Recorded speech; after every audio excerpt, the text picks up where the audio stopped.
with so much freedom.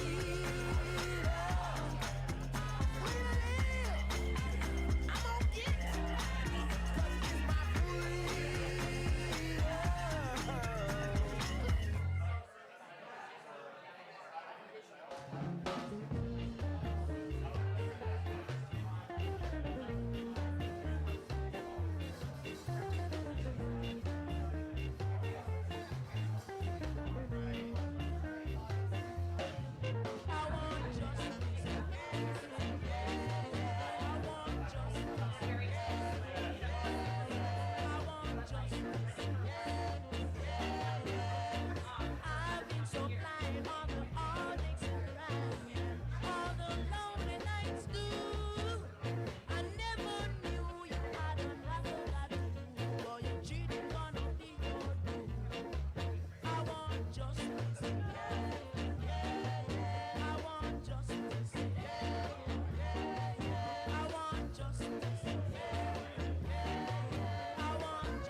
trying a long, long time, still I can't make it. Everything I try to do seems to go wrong. It seems I have done something wrong. Why you trying to keep me down? God bless, no one curse. Thank God I'm not the worst. Better must come one day. Better must come. They can't conquer me. Better must come, yeah. I've been trying a long, long time, but I can't make it. No one to keep me in hand. Only trying to keep me down. God bless, no one curse. Thank God I'm Like not the 2 more worst. minutes. We're waiting for one panel Oh, to my come back people in. can't see. They try to take advantage of me. Better must come. Better must come, yeah.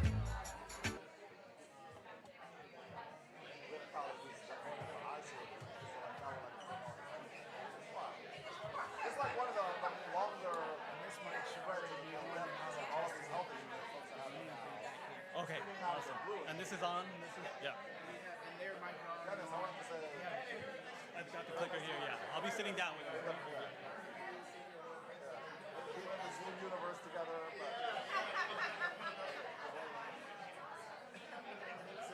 There you go.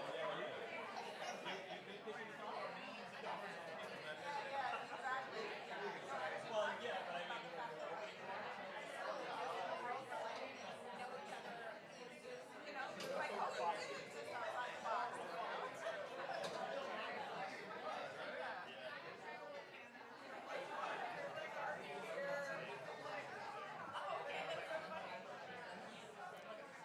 we're going to get started in a minute, so if you could please find a seat.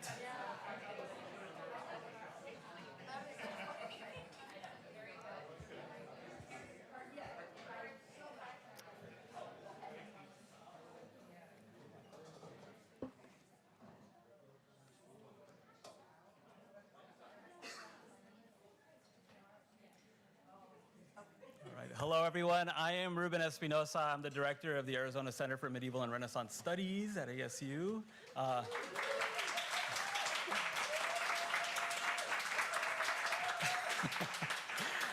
Thank you. That's adequately embarrassing me.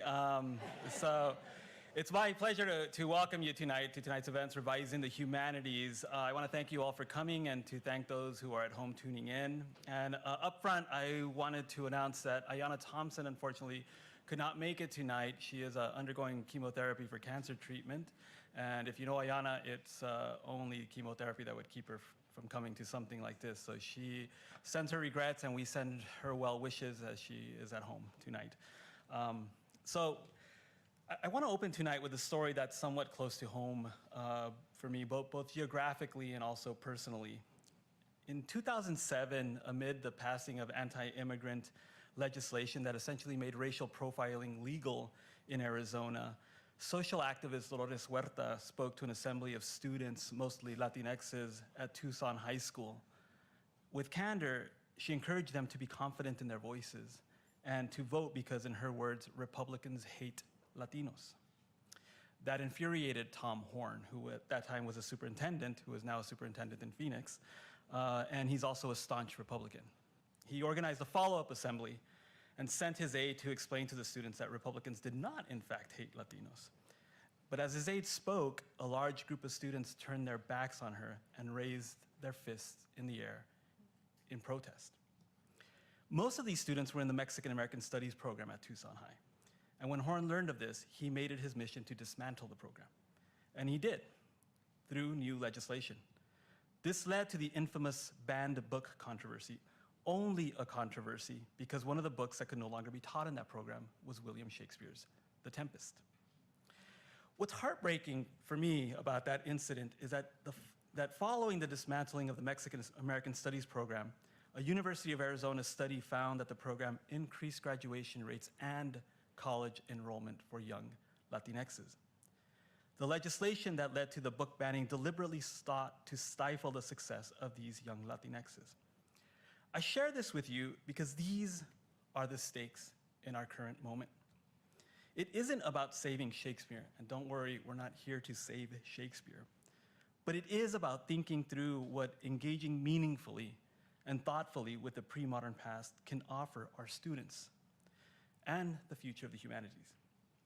You see, the current litany of legislation against critical race theory is not altogether new, but it does feel like it has teeth at this moment. From our corner of the world at ACMRS, we feel poised to push back. Tonight, we will explore why, and we will explore how. We will also discuss Throughlines, a dynamic and groundbreaking digital platform featuring exciting expert pre-modern scholars. And we are fortunate to have 4 of them here tonight who will be in conversation with us. So it's my distinct pleasure to welcome our 4 panelists, and I'm not going to read their bios because we will be here for a long time. They are impressive, and you can find them on throughlines.org. But starting from the left, my left, your right, we have Leslie Alexander, the Dr. Martin Luther King Jr. Professor of History at Rutgers University. Dennis Britton, Associate Professor of English at the University of British Columbia. And Ian Smith, the Leo S. Bing Chair in English and American Literature and Professor of English at the University of Southern California. And Daniel Padilla Peralta, Associate Professor of Classics at Princeton University. Please join me in giving them a warm welcome.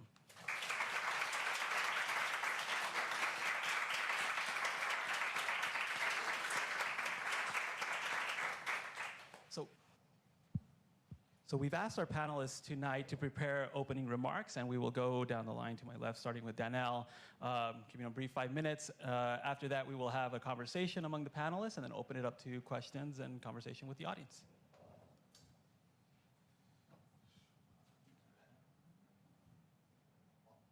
Better. So thank you all so much for being here tonight. I am delighted to be joining my fellow panelists and Ruben, and I have to say that for me, it has been a source of no insubstantially small amount of agonizing to come up with remarks that can fit within 5 minutes. I will do my level best, and you will forgive me if I overstep. One of my responsibilities on campus is to make the case for the continuing relevance of the humanities, and to do so in a very specific context. I work with the Mellon undergraduate fellowship program on my campus.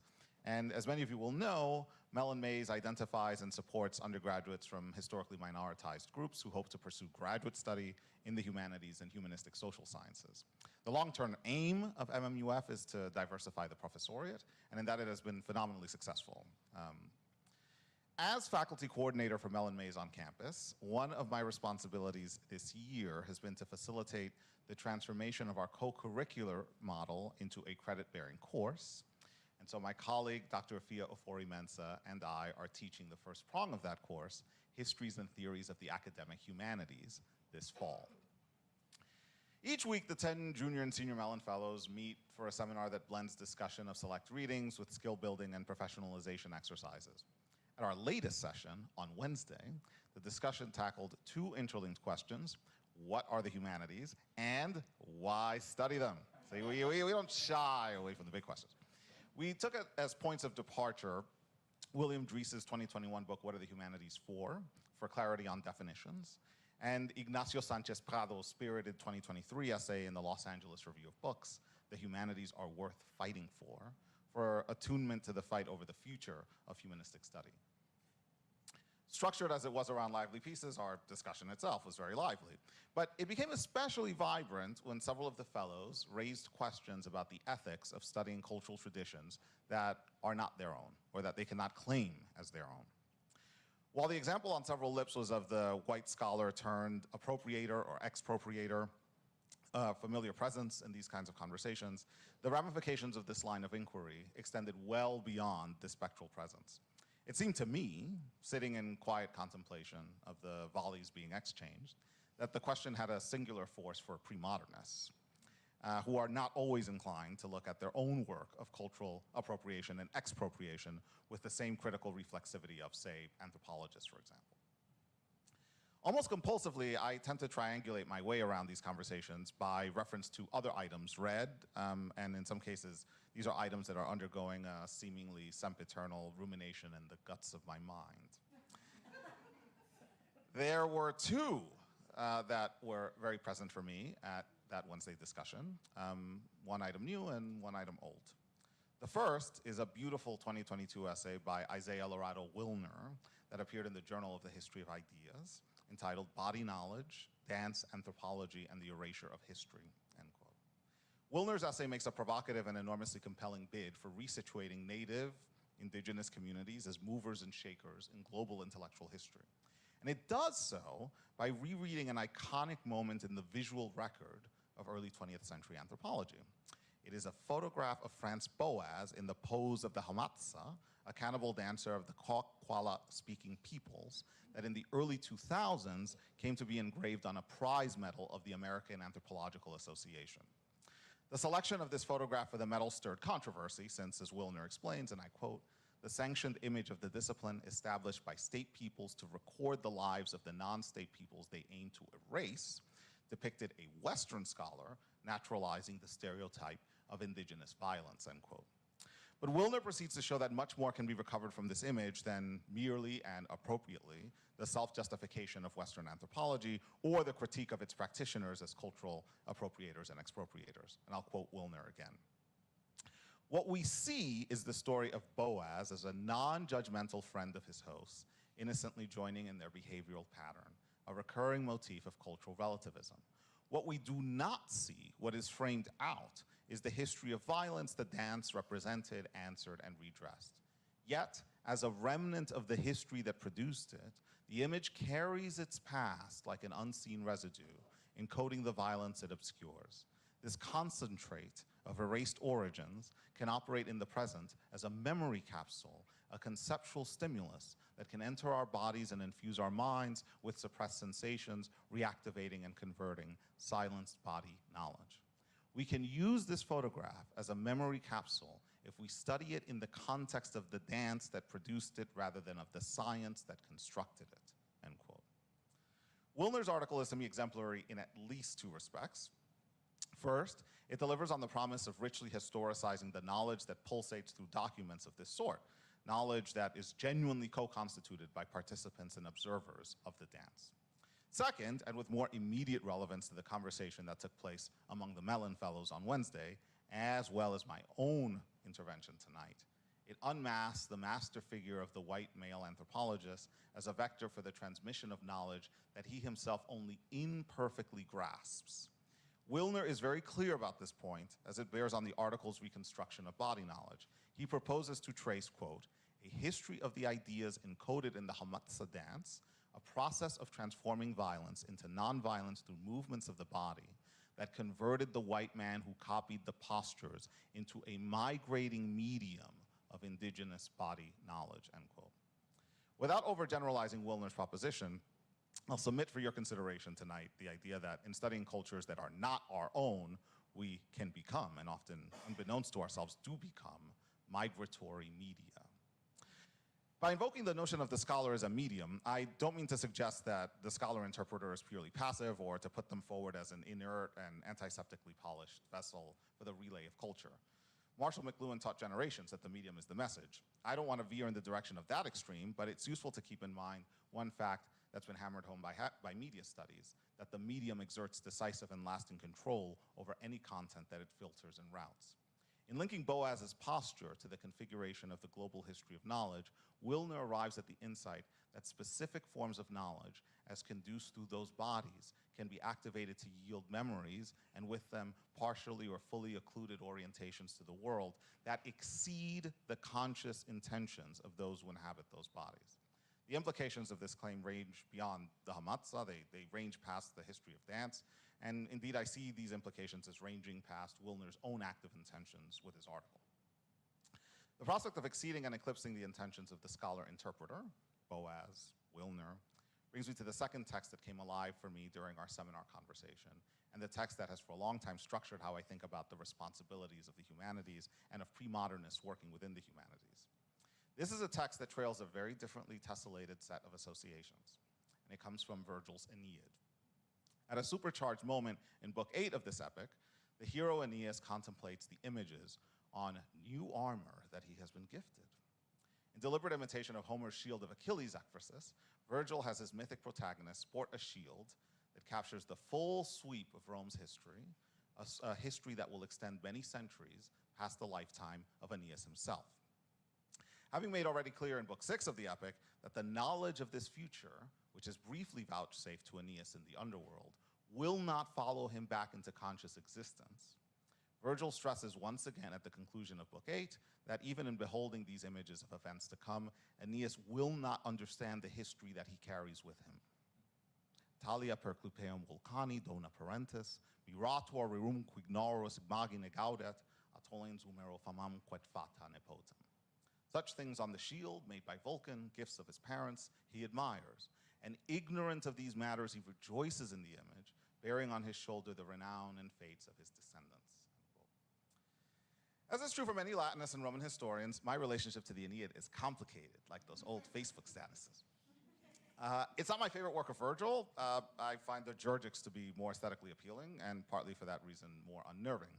And the Aeneid's protagonist has always struck me as rather drab, with none of the tantrum-throwing flash of Achilles or malignant perseverance of Odysseus.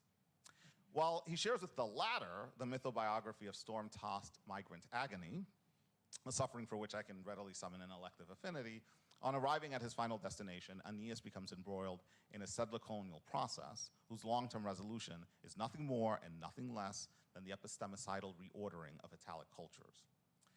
Finally, the transmutation of the Aeneid into foundational epic of empire hits differently for me, originating as I do in an Afro-Caribbean universe where epic and empire joined forces in the decades after the first contact to broker the most violent of enterprises.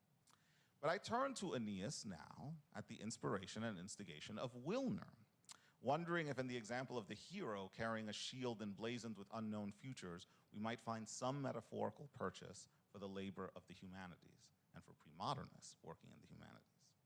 This shield is the material expression of a future that exceeds the hero and exceeds us, not only on account of its magnitude, but on account of our own very limited capacity for cognition.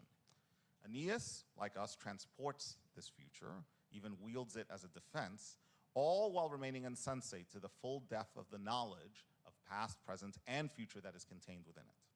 This metaphor is, in some respects, more aggressive because more nakedly bellicose than the metaphor of the medium, but maybe we need to be about the struggle and fighting talk.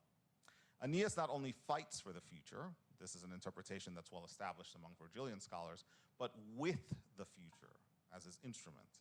The knowledge whose full significance will only become apparent to future generations is a resource for him in the struggle of this life.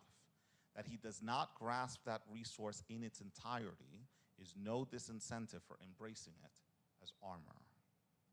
Thank you.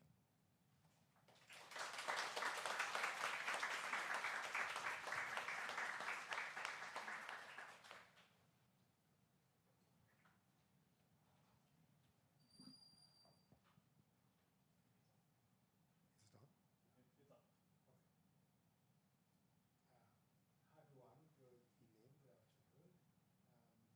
When Rodriguez describes an unnamed black man as an extravagant and wheeling stranger of here and everywhere. I will not interrupt you again.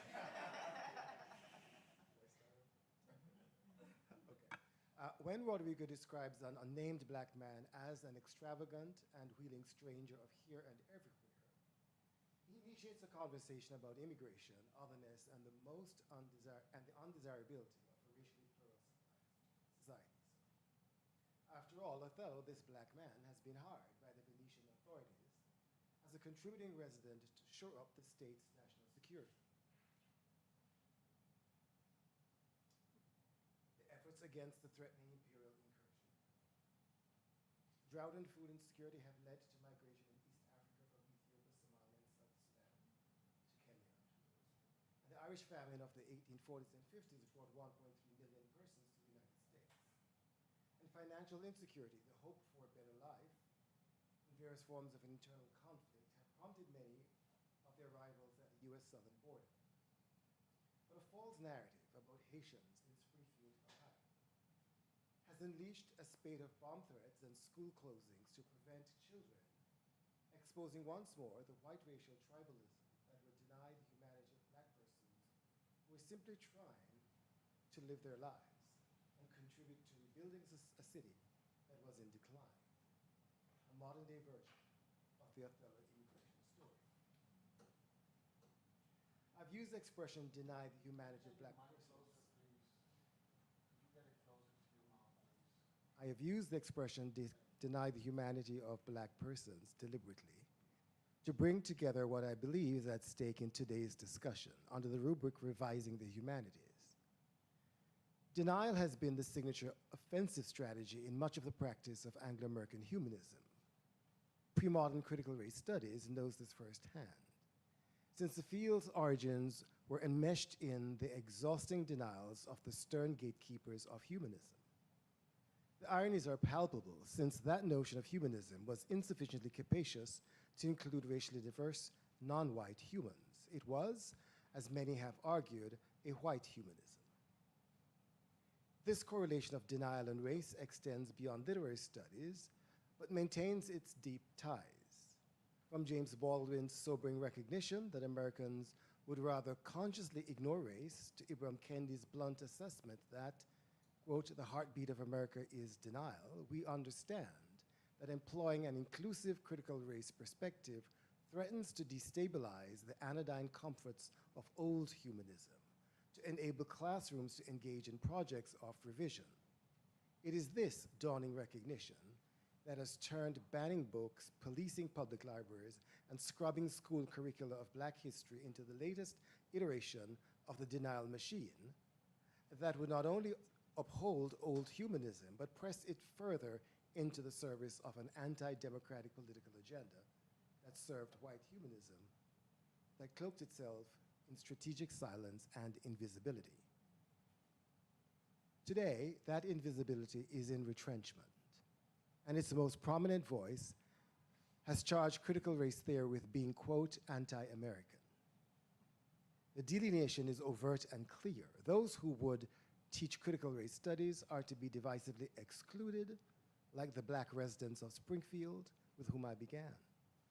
Democracy requires mutuality, reciprocity, and shared access to rights, the very opposite of this careless, wrong-headed, and dangerous cry of anti-Americanism. Premodern critical race studies has always been invested in these democratic principles that today, at this moment, seem more vital and necessary than ever.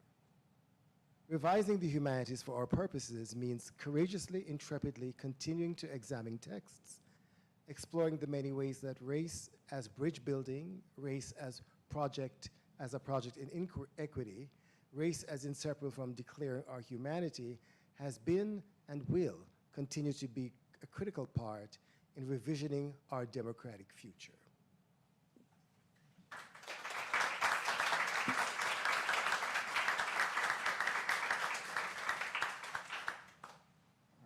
Good evening. Can everyone hear me?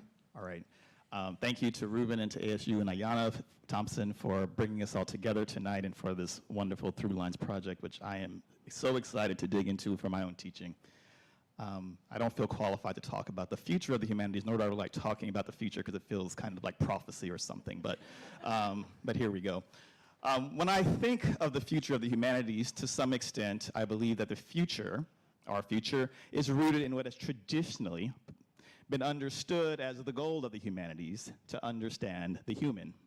But of course, the category of the human is understandably vexed. Both history and our present moment make it clear that not all Homo sapiens are included within this conception or in historical conceptions of the human. Moreover, the pursuit of human needs, wants, and desires have led to the forced migrations of people, dispossession, genocide, anti-Black violence, and environmental catastrophe, all of which are being exacerbated by and continue to create the division between the human and the non-human, those who are human and those who are not. and between those who have the resources to withstand human-made catastrophes. Consequently, even as the future of the humanities teaching is founded on the study of a now more vexed understanding of this concept, the future of teaching the humanities needs to acknowledge that many of our students are themselves quite anxious about the future. The grim recognition that the future is precarious and indeed not promised to all.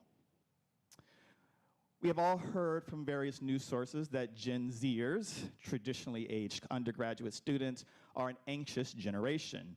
For some of them, the future is less of a place of hope than of fear, and things only seem to be getting worse. I bring up this not to reify generalizations about a particularly constructed demographic, nor to suggest that our students' concerns are radically different from our own. But I mention Gen Zers here to suggest that, as we all know, and everyone in this room I'm sure is committed to, meeting our students where they are, which of course is also meeting us where we are. And one of the things that premodern critical race studies does, as we all know, is it teaches us and it helps our students engage with how we got here today. In one of my contributions to Throughlines, I offer suggestions for how to teach epic romance, early modern epic romance, but also more particularly Edmund Spenser's Fairy Queen. Epics, and there's a real classicist here, so you'll probably sort of, say this is such a bald definition. Epics, traditionally understood as significantly entwining projects of nation building and empire building, are useful texts for engaging students and asking them to examine how nations and empires want to see and imagine themselves. And when epics employ allegory, as Spenser's epic most certainly does, they allow students to see race-making happen on the spot. When I teach book 1 of the Fairy Queen on the Night of Holiness, I want students to pay attention to how Spenser situates both virtues and vices into bodies. For example, Muslim-coded figures in book 1 are no more than fleshy embodiments of doubleness, faithlessness, lawlessness, and joylessness.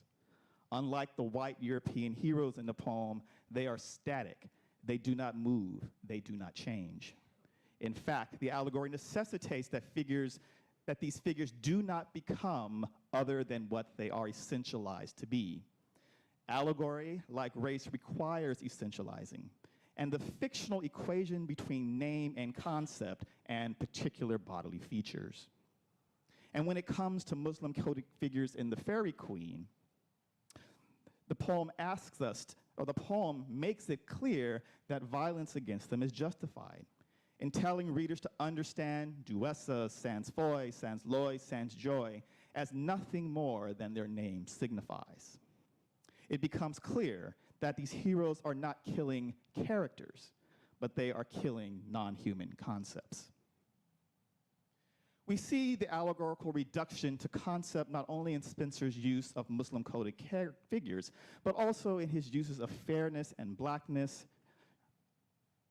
Shout out Kim Hall, of course. In my contribution, I also draw attention to Red Cross Knight, his encounter with the 7 deadly sins in the House of Pride. Here's the poem's description of lustful lechery. Upon a bearded goat, whose rugged hair and wally eyes, the sign of jealousy, was like the person's self whom he did bear, who rough and black and filthy did appear, unseemly man to please fair ladies' eyes. Yet he of ladies oft was loved dear, when fairer faces were bid standing by. Oh, who does know the bent of women's fantasy? On top of, and putting aside Spenser's obvious anxieties about women's sexuality, and particularly what seems to be white women looking at blackness and getting hot and bothered, lechery is a black man riding a goat who resembles the black man that rides on him.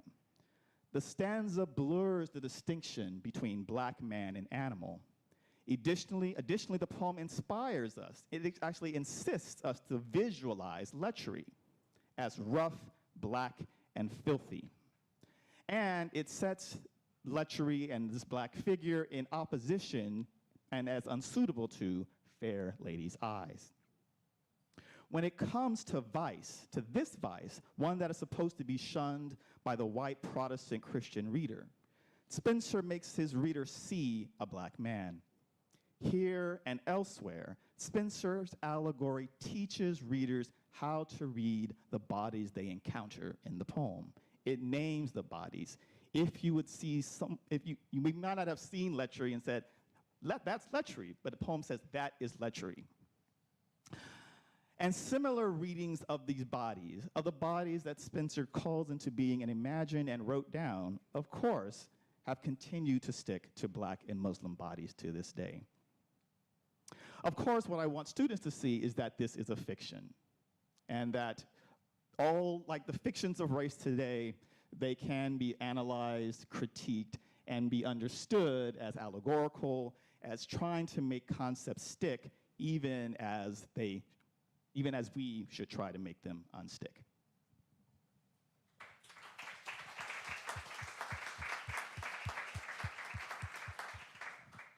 Good evening, everyone.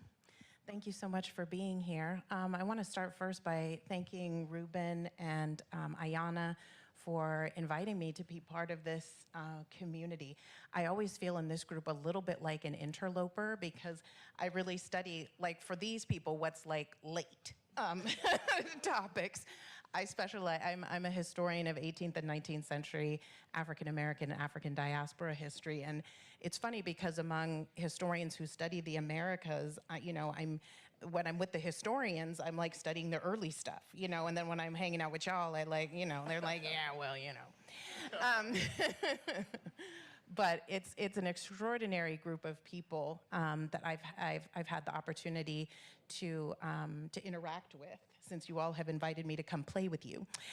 So I want to thank you for that. And Ayana, if you are at home watching, I just want to say to you that we miss you and we love you, and we are just sending all of our best healing energy towards you. When we were invited to participate on this panel, Ruben gave us the option of preparing remarks or, speaking more freely. And I decided to do something that I think I literally have never done before, which is that I decided I just wanted to speak from my heart on this topic. And now, going last, it was funny because when I was walking over here, I was thinking, oh, I hope he doesn't ask me to go first, and now I'm thinking, oh no, I can't believe I have to go last because, after listening to my colleagues and their extraordinary remarks, I'm thinking, maybe speaking from the heart wasn't the way to go. But the reason I wanted to is because for me, honestly, right now, when I sort of think about how I feel and what I reflect upon relative to the current state of the humanities and the future of the humanities, I actually find myself coming much more from a heart place than I am coming from an intellectual place. And by that, what I mean is that there are really two things that I'm realizing are actually bothering me about what's happening in the humanities right now on a very personal level, like in a way that I actually really care about. And of course, it's partly because this is my intellectual passion, right? But it's also because I actually just really care about this, like on a personal level. And so I wanted to share a couple of those things and take just a minute to kind of provide context about them in hopes that maybe they are ideas either tonight or just kind of going forward, as we think about the future of the humanities and how we revise the humanities, that maybe some of these ideas will play on our consciousness and in our hearts.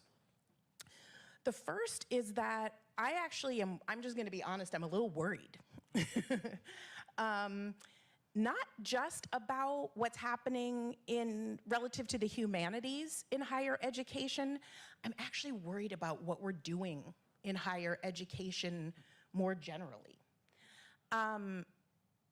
As I was writing my syllabi for this semester, I always kind of write my first lecture in my head, as I'm writing my syllabus. And for years when I first started teaching, I would be like, this is my second year, as a professor, and this is my whatever. And, I don't do that anymore because it's no longer flattering to me. But as I'm like preparing my syllabi, I still think about it. And I realized this is actually now my 25th year as a professor. And I am a little worried about what's happening relative, again, largely around the humanities, but about higher education more generally. And I think I'm thinking about this on a really personal level because I have 3 what I call nibblings. I have 2 nieces and a nephew. And my oldest niece is a senior in college. My nephew is a sophomore. And my youngest niece is applying to college right now. So if any of you out there are parents, either, or, of young children, what you're probably immediately thinking is, oh my God, there was a moment in which there were like 3 of them under the age of 5. And yes, that is in fact true. Fortunately, they were my sisters. But, I have sort of helped raise them along the way, and I think a lot about what their experience is as a college student. And I don't want to be one of those kind of cranky old ladies who's like, when I was in college, But I do feel like when I was in college, I feel like I felt free to enter the institution and take classes on whatever I found interesting.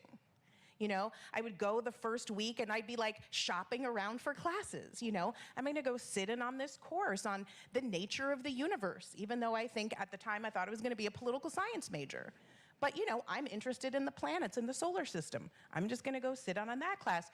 I'm kind of interested in the environment. I'm gonna go sit in on this civil engineering class on environmental studies. I'm just gonna go and explore ideas.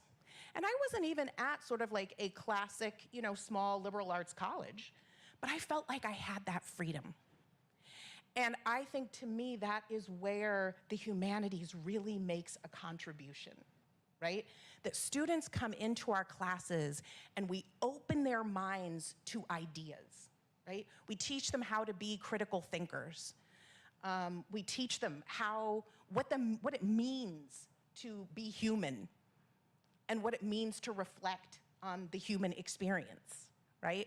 We teach them and we strive to teach them who they are, what it means to be a person on this planet, what type of a society we want to create, what kind of a world we want to live in, right? But when I feel like students today now enter the university feeling like, what's my major going to be? What am I doing with the rest of my life? What's my career going to be? What's going to happen when I go to college? What's going to happen to me? What am I going to do, right? They enter into it not with a spirit of curiosity and excitement, right? They enter into it with a sense of terror and panic, right? About, I have to figure out, walking through the door, what my major is going to be, what I'm doing for the rest of my life, what my career is going to be, right? And what the trajectory of my entire life experience is going to be. At 17, what are we doing? And I feel so my point is that I think as much as we need to talk about what we want the future of the humanities to look like, we need to have that conversation in the context of what we want the university to be and to do. Right? What do we want the nature of higher education to be and to do? What do we want our students' experience to be? What kinds of energy and enthusiasm do we want them to have when they come through the doors of the institution so that they can enter our classrooms, right, and open themselves up to what the humanities has to offer in ways that I worry they don't right now. And I feel like we kind of got to pump the brakes, right, on the direction it's going, unless we kind of want it to be hopelessly lost. I don't want to be pessimistic in this regard, but I'm saying it in this way because I want us to take it seriously. The other thing I'll just say really quickly is that the other thing that I worry about, and this again for me comes from a very personal place, I don't know how many of you in the room are historians, but in the historical discipline right now, and this for me connects back to what you were saying at the beginning, Ruben, about critical race, studies and the backlash against it. In the historical discipline right now, there is a trend and a movement around presentism, right? And that you can't really be an authentic historian if you are thinking about the relationship between the past and the present, right? We're only supposed to think about the past in its historical context, right? In that little bubble, and we're not supposed to think about, and for me as a historian, I'm like, well, what's the point of talking about this then? You know what I mean? Then what are we doing, But to me, that is part, right, of a particular kind of backlash that does not want us actually critically thinking about what is the relationship between what has happened in the past and what's happening right now. And I think that in the humanities, we are positioned, right, to be able to push back against that silencing that I think is happening. It's part of the reason why one of the things that I offered for this program was a syllabus that I've been working on it's a class called From Slavery to Mass Incarceration that's about the long history of policing, that thinks about how modern day policing has its origins in the nation's past. But I think we actually have to push back against that by going out of our way. And I think the example, because I work on Haiti, so I think that the example that you offered, right, about the backlash against Haitian migrants, I think is a really good example of this too. I think in our classrooms, like every single day, we have to go out of our way to make meaningful connections, not just because it educates the students, right? And we're trying to meet them where they are, which is important, but also because this is the way that we create a new society going forward, right? Like, if we want to be better, we have to be willing to be self-reflective. And I think the way that we do that is by making those connections and kind of pushing back on the efforts to silence us.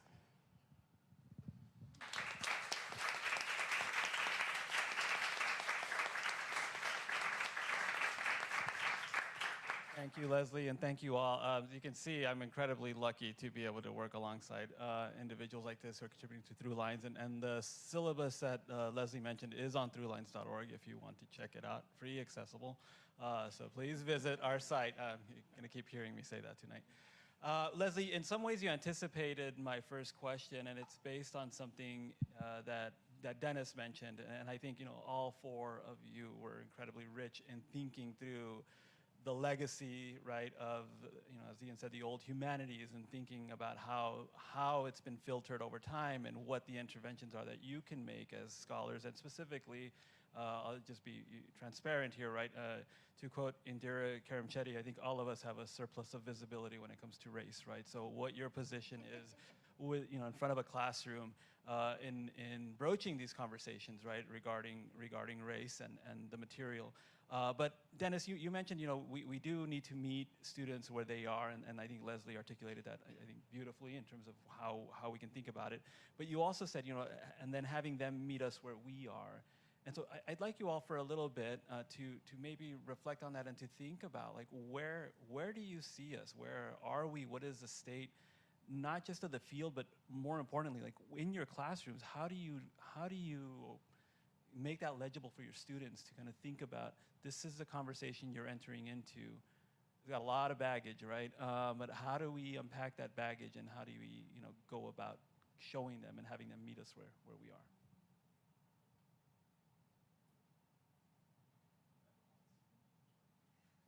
Oh, I'm sorry. I thought you said you wanted Dennis to comment on that one, but that's something for all of us. Oh, okay. Donnell, you look like you have brilliance to share. You got, like, you're keyed up over there with your microphone. No. Okay. I mean, I guess I'll just say a few words.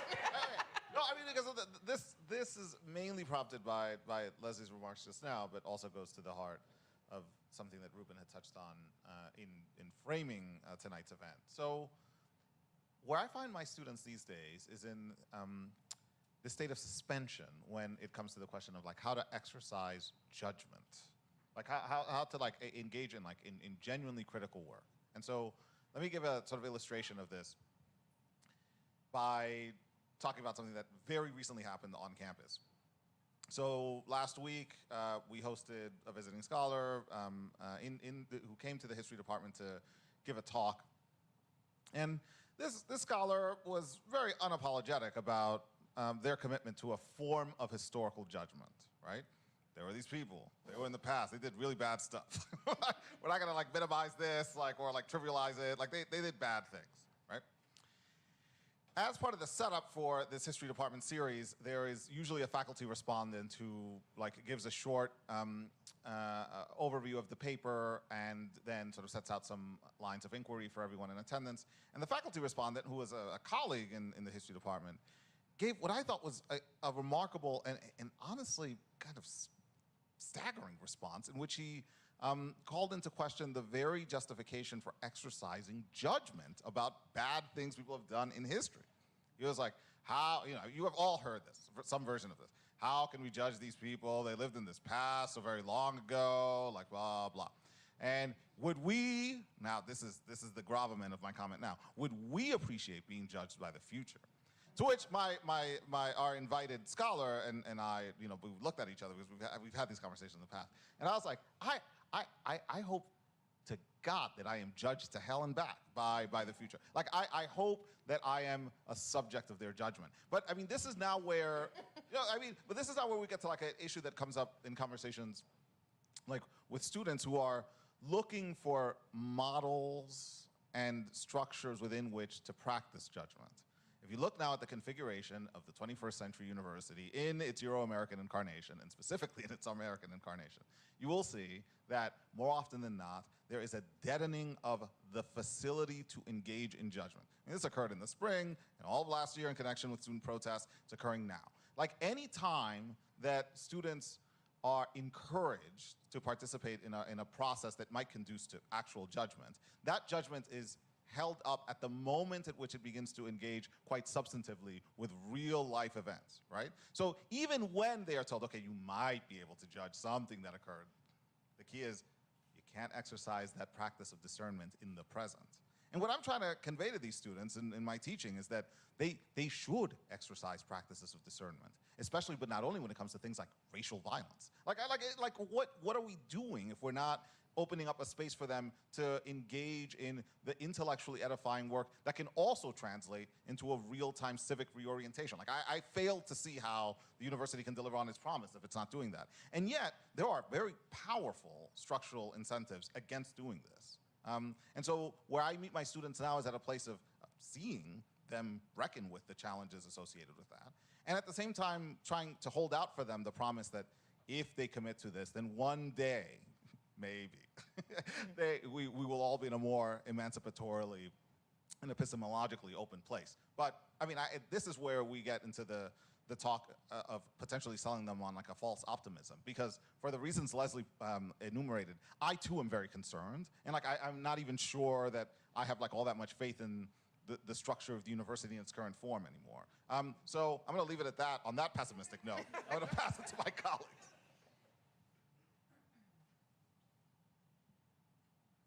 One thing that I do much more than I did when I was a younger assistant professor. I've been tenured for quite a while now, but which comes with tenure comes some privilege, of course, is actually being much more transparent about the fact that I am a researcher as well as a teacher. And by that, I'm just saying, I have a personal intellectual investment in some of these questions, right? And of course, some of these personal intellectual investments are not that far from some things you might associate with all of this, right, that you see before you. And I think when I've sort of said that I'm grappling with these questions myself, right? I am interested in these things, right? And I don't try to make my own interest, I don't want to put them in there as a way to over-direct the conversation or limit the conversation, but when something appears in the text or in the point of the conversation, I sort of, sometimes it's a little bit exaggerated, but I will sort of perk up and, show a little more excitement and example, oh, wow, this is really exciting to me because ... right? And I think, that, so I don't mind them knowing that I am personally invested in these things, right? And of course, I think I have some institutional safety nets that allow me to do that, as long as those still exist for some people, right?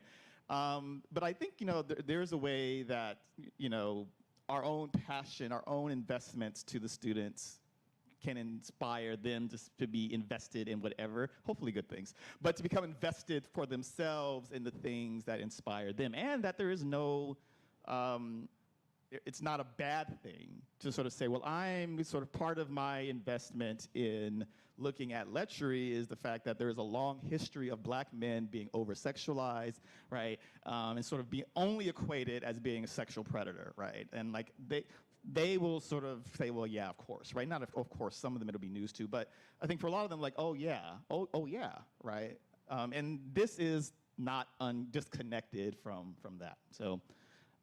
These are my research interests. These are my investments. Hopefully you will develop your own, and they might intersect, they might not, but there they are.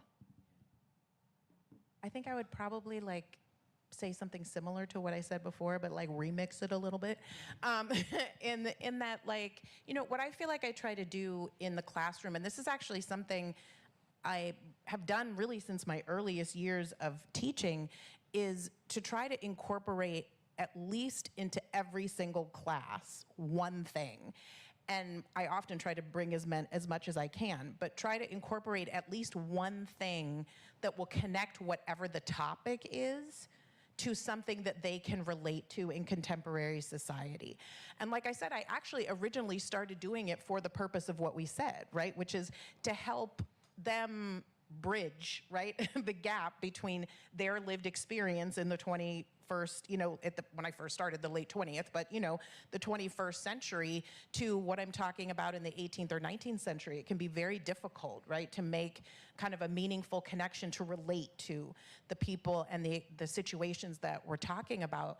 And so, you know, and I still do this, like I would create like a soundtrack for every class, you know, and I'd start every class with music that I felt like, contemporary music that I felt like riffed on whatever the topic was that I was talking about. Sometimes I would bring in a current event and kind of kick off the class with that and then loop it back into the conversation somewhere else in the lecture. So that was kind of my strategy for a long time.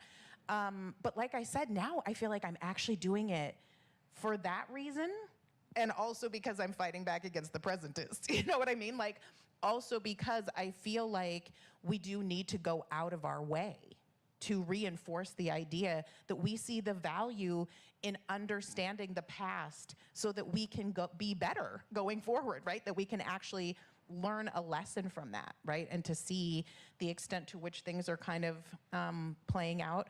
I just have to say quickly, Donnell, because when you made the comment about the person who visited your campus and the response to it, it reminds me of like something that comes up almost every time I teach the intro course, like the survey, Introduction to African American History. At some point, usually about halfway through the semester, I have a student who's like, I just can't believe that people did that, you know? Like, I can't believe they held people in slavery and that, you know, they put them in shackles and, you know, whatever it is, there's like something in particular that I'm lecturing about that they just sort of viscerally respond to and just are like, I can't believe that people did that. And whenever that happens, I always stop and say, what is it that you think we are doing right now that 100 years, that we just take for granted? It's a thing, right? That people, you might feel a little bit uncomfortable with it, right? Or you don't necessarily love it. You kind of know on some level it's not great, but we do it, right? And 100 years from now, people are gonna be like, oh my God, I can't believe people did that, right? And I actually stop the class and make them tell me things, right? Oftentimes it's things about the environment and you know what I mean, all the things that would naturally occur. But I kind of do that, right, as a way of kind of trying to say, like, yeah, you know what I mean? We are doing things right now that people would find completely abhorrent. Hopefully, I hope they will, right? 100 years from now, they will find completely abhorrent, and yet we find it, right, as part of our daily experience. And I do that not because necessarily I want them to have sympathy for the enslavers, right?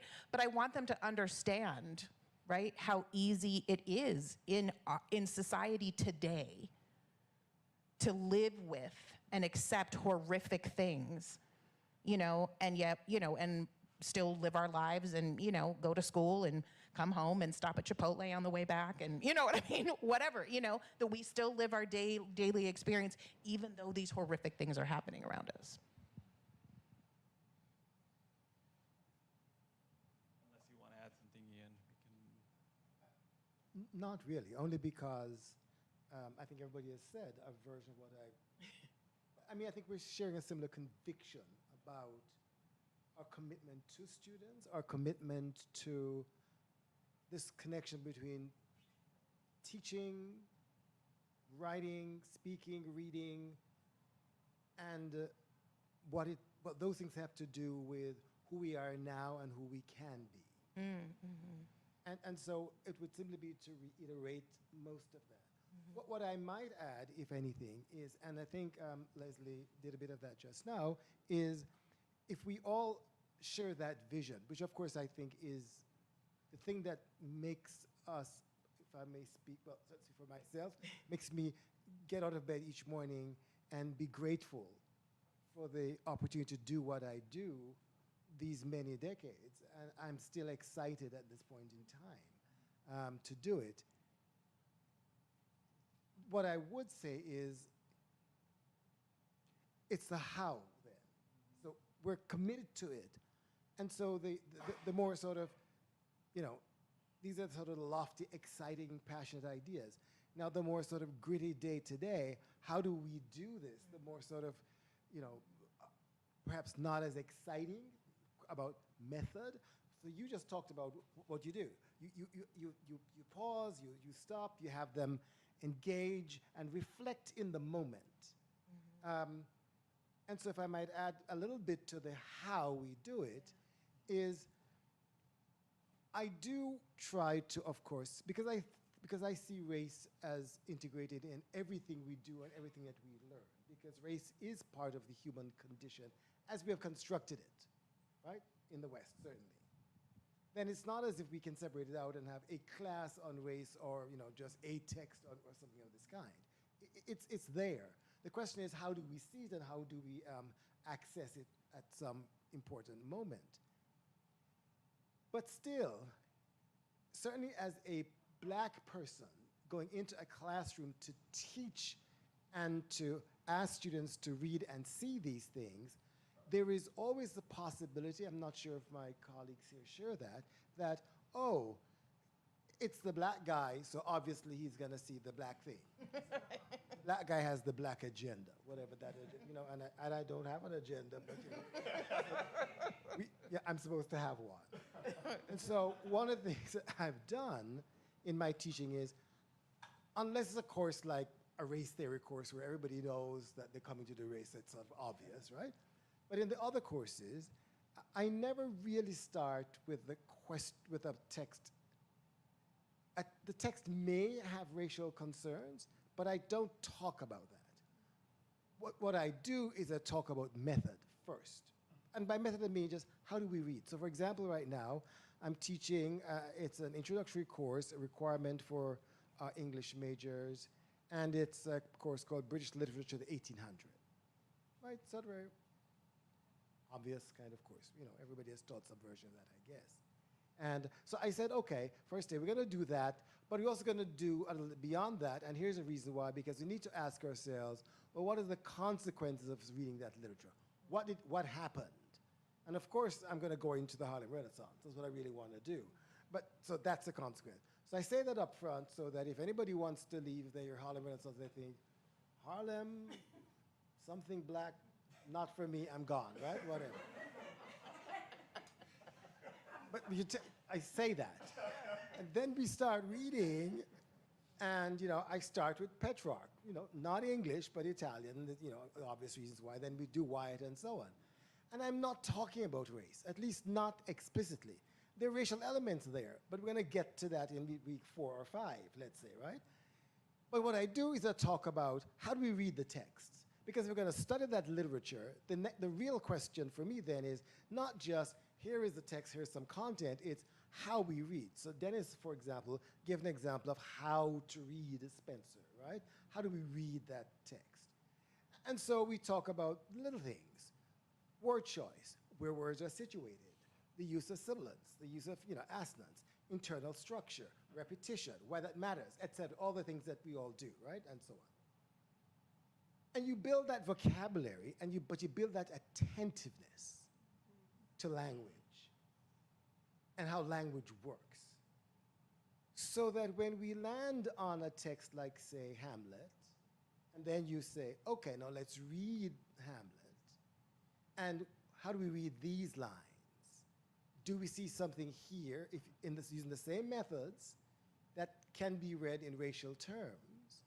My hope is, and in practice it has turned out to be the case, students are less resistant even if they were inclined to be, but it also generates more trust because they're now saying, well, we've been doing this all along, and I now, and they've got some skills now, right? I know how to read and do this kind of thing.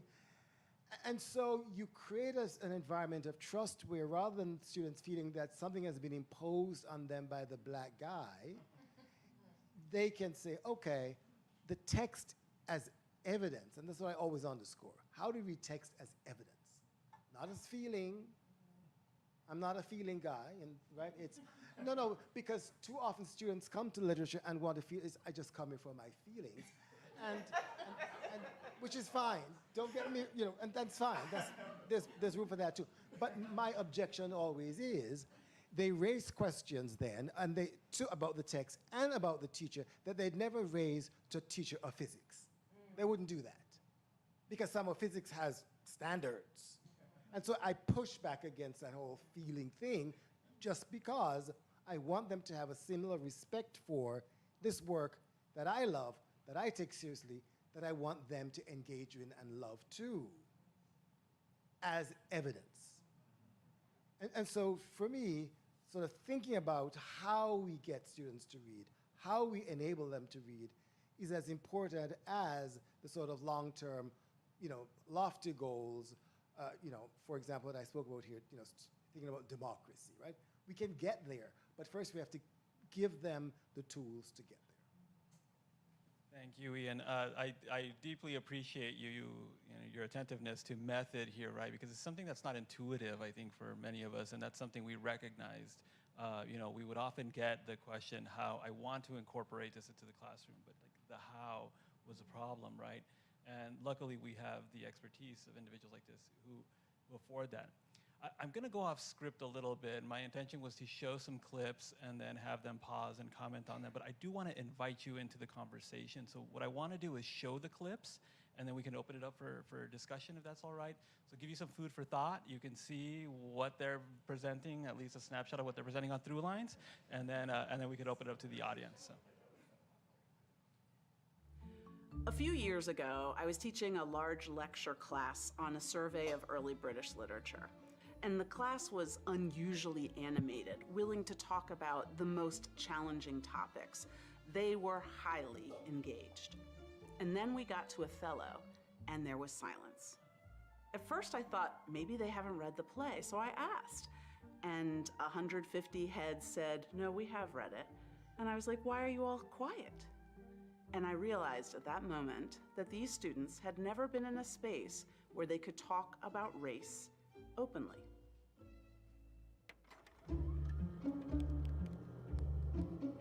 But I wanted students to understand and have compassion. Why should Shakespeare matter to us? That Europe would be alone in the period is frankly laughable. Basically, talking about the past is the point, is a historical point, the starting point of healing. These are skills that they will take with them for the rest of their lives. Specifics here. PCRS, as I see it, has enormous potency as an ethical summons to intellectual history of the most rigorous kind.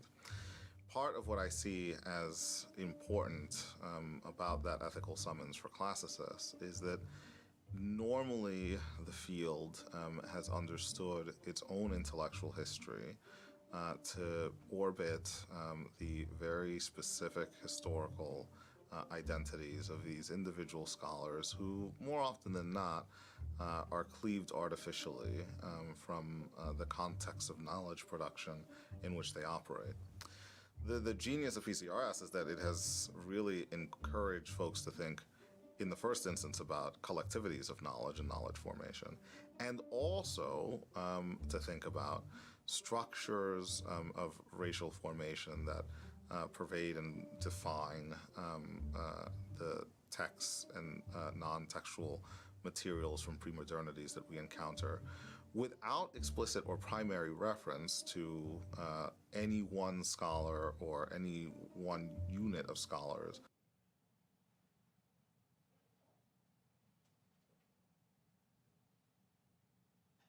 Racial ideology, I argue, is implicated in one of the most familiar yet recognizable cliches: don't judge a book by its cover.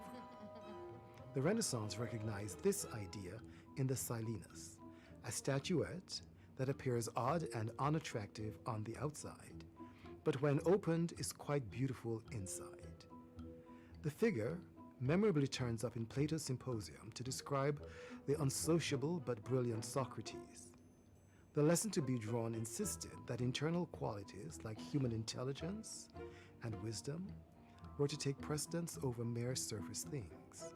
The statement, "Don't judge a book by its cover," encourages us to refrain from engaging in superficial thinking, drawing hasty conclusions, and formulating judgments based on surface appearance.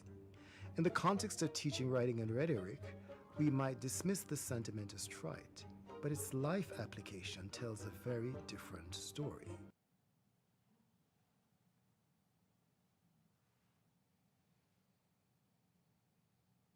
When teaching early modern text, I make it clear in the classroom that the Reformation was more than just about Catholic-Protestant conflict. Reading selection from John Fox's Book of Martyrs helps students understand the stakes and breadth of religious conversion in the period. While not usually read as a text that has anything to do with race, Book of Martyrs demonstrates that Fox is aware of the Spanish concept of limpieza de sangre, or blood purity, which rendered Christians with Jewish or Moorish blood as not fully or really Christians. The belief explicitly links religion to race. Fox's book also contains stories of Turks persecuting Christians and of Jews both converting and not converting to Christianity. On the question of Jews converting to Christianity, Fox seems quite ambivalent. Jews converting or not converting to Christianity concerned many early Reformation thinkers, and the refusal to convert was taken as a sign that they can't. That is, that there is something about their very being that makes it impossible for them to accept Christianity as true. We see this clearly in Martin Luther's On the Jews and Their Lies from 1534, a Reformation text that was not widely circulated in the 16th century and probably unknown in early modern England, but that made a resurgence in Nazi Germany.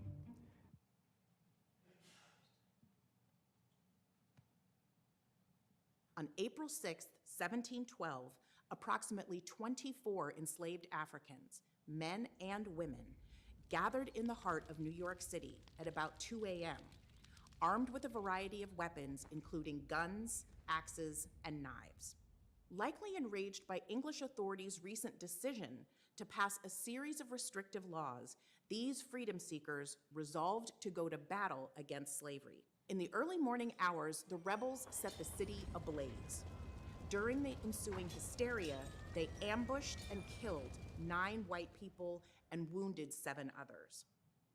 Interestingly, the rebels drew heavily on African cultural and spiritual practices during the rebellion. When preparing to launch the revolt, the conspirators turned to a known African spiritual leader, a conjure man known as Peter the Doctor, who rubbed a mysterious powder on their clothing to make them invincible against their enemies.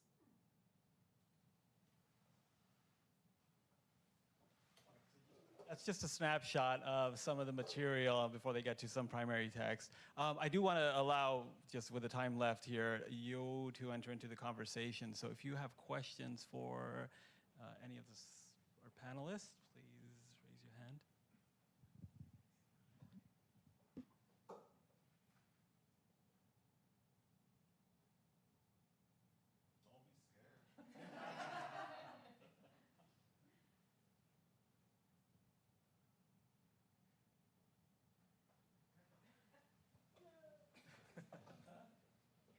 I have a question to kind of get at the heart of why we're all here today. I'm interested in your experience because all of you are expert educators, master teachers. The format of Throughlines, which we just saw some clips of, I wonder if you have thoughts about what you hoped other educators would receive when you sat down for those recordings, when you prepared for this, and if there was anything that surprised you about the process.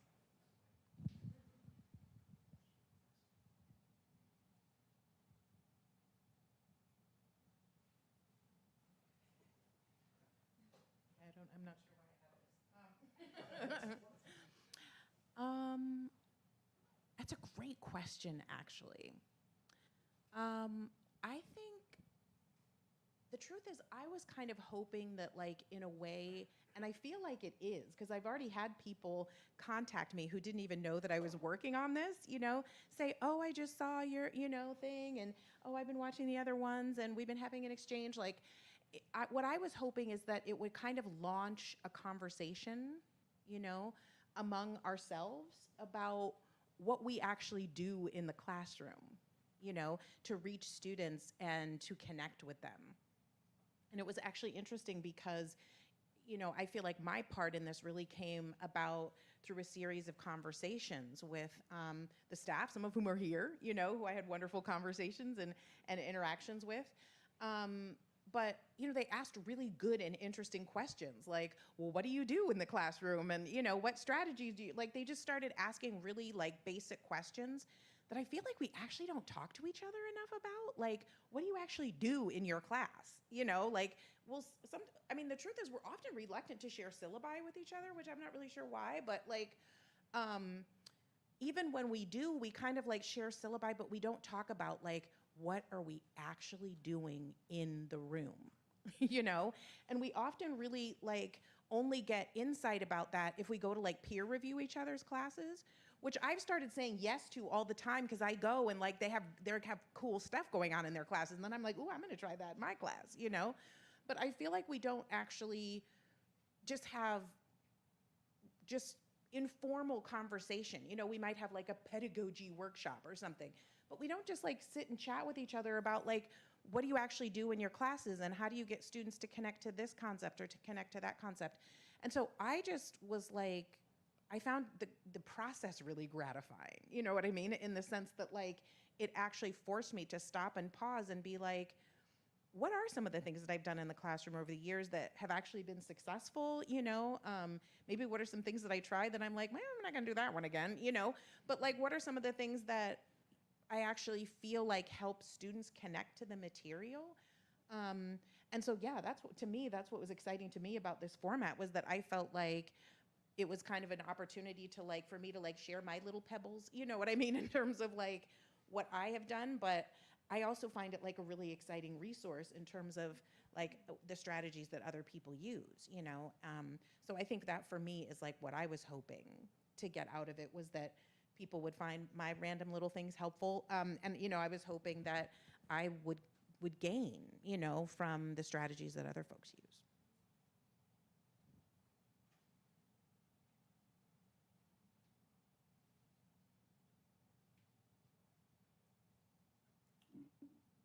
Well, I'll say two things. First is that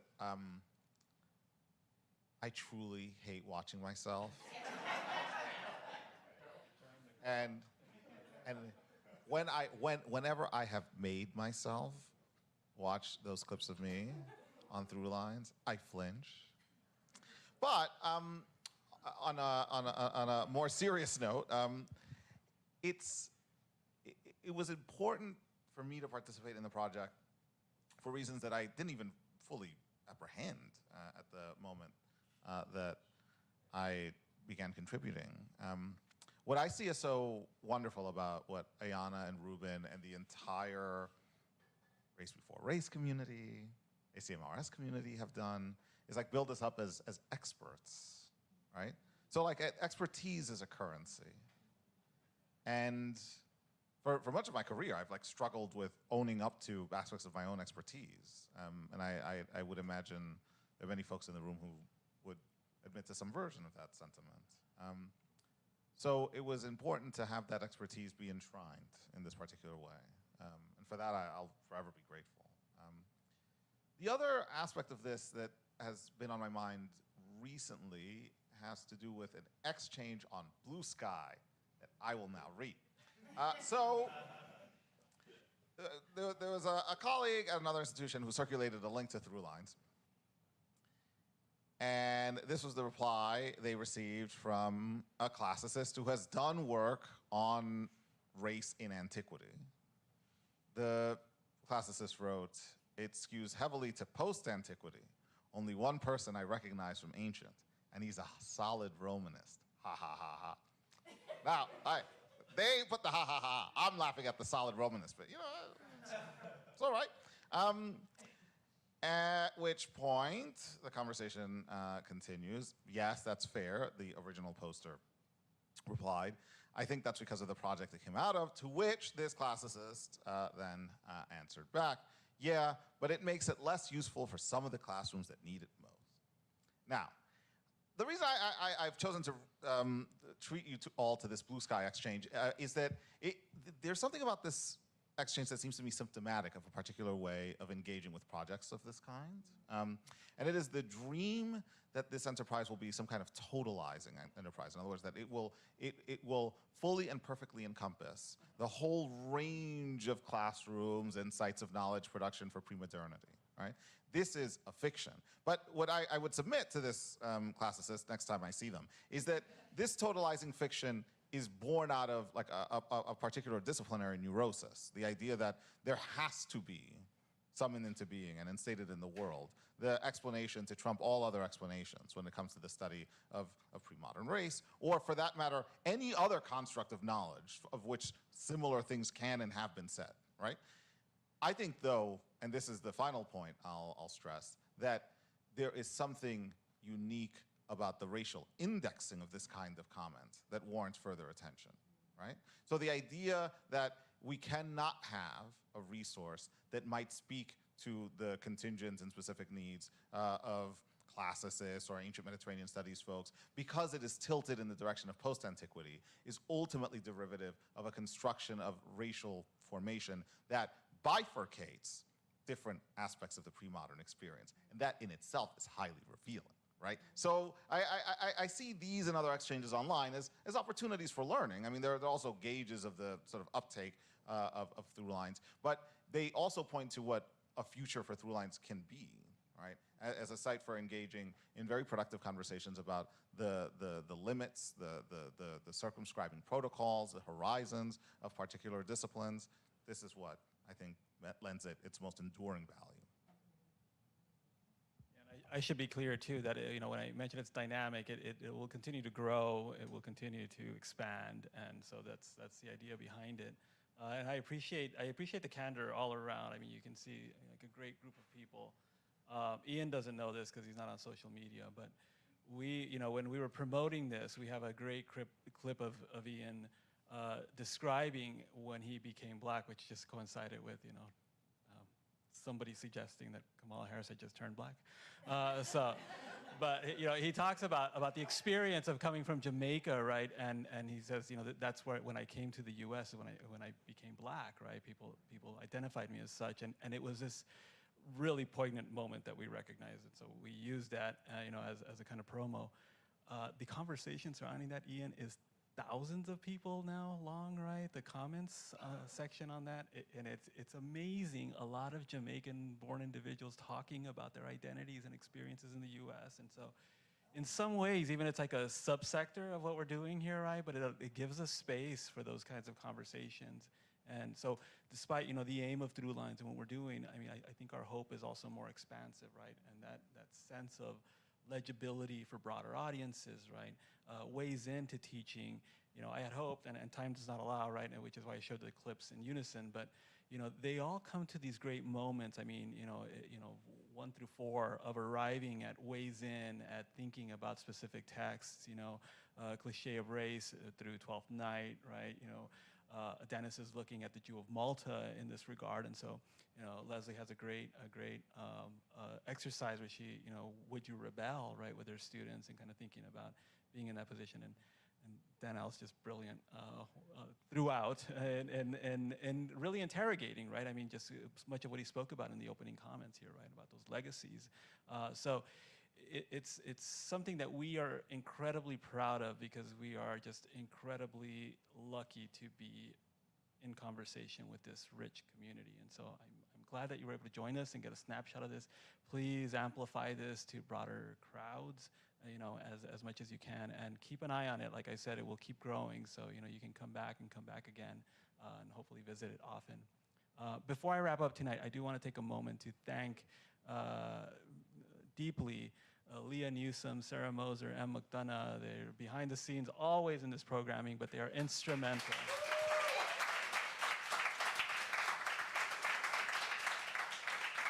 Also, the ASU team in DC was incredible. So thank you all for helping us and getting us here. And then finally, please join me in thanking our panelists for making this.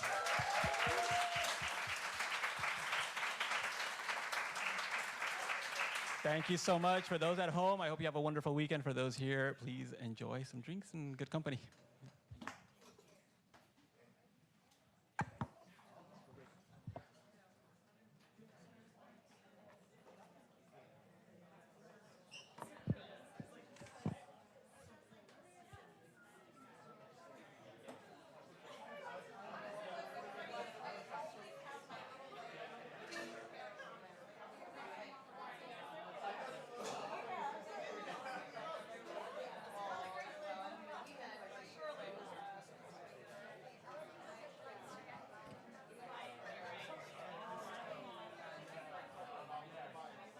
There are drinks outside on the terrace. You can get to it from a door over here or a door over here. Wine and beer, sodas, waters, and everything. Food is on its way out. So enjoy. Have at it.